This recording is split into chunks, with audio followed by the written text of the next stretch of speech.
नेत्यांची भाषणं होतात, सत्ताधाऱ्यांची, विरोधकांची, आणि मग शेवटी पंतप्रधान नरेंद्र मोदी त्याला उत्तर देतात. त्यांचंही भाषण होतं आणि ते जास्त महत्वाचं असतं, कारण विरोधकांनी उपस्थित केलेल्या प्रश्नावर ते आपलं भाष्य करतात. सरकारकडून उत्तर देतात, पण तसं झालं नाही. मध्येच नेमकं एक कारण पुढे आलं आणि ते म्हणजे माजी लष्कर प्रमुख मनोज नरवणे यांचं पुस्तक. चीनी टँक्स कैलास पर्वतावर किंवा कैलास रीस पर्यंत पोहोचले असताना लष्कर प्रमुख मनोज नरवणे यांनी त्याची कल्पना पंतप्रधानांना दिली, पण त्यांनी कुठलीही जबाबदारी घेतली नाही.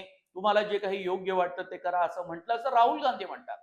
शिवाय संरक्षण मंत्री राजनाथ सिंग, त्यानंतर जयशंकर परराष्ट्र मंत्री, आणि शिवाय सुरक्षा सल्लागार यांना सुद्धा माहिती दिली गेली, तरी सुद्धा चीनी टँकर्स कैलास पर्वतापर्यंत जे आलेत त्यावर जी काही कठोर कारवाई भारताच्या वतीनं करायला पाहिजे होती ती केली गेली नाही, असा दावा राहुल गांधींनी म्हटलाय.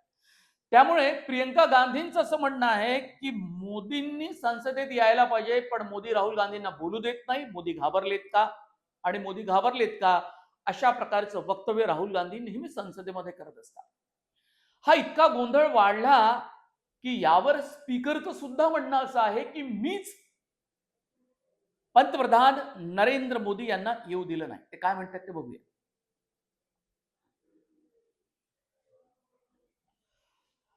लोकसभेचे अध्यक्ष ओमप्रकाश बिर्ला असं म्हणतायत की मी नरेंद्र मोदी यांना सांगितलं की कुठलीही अनुचित घटना, अप्रिय घटना संसदेमध्ये घडू शकते. तुमच्या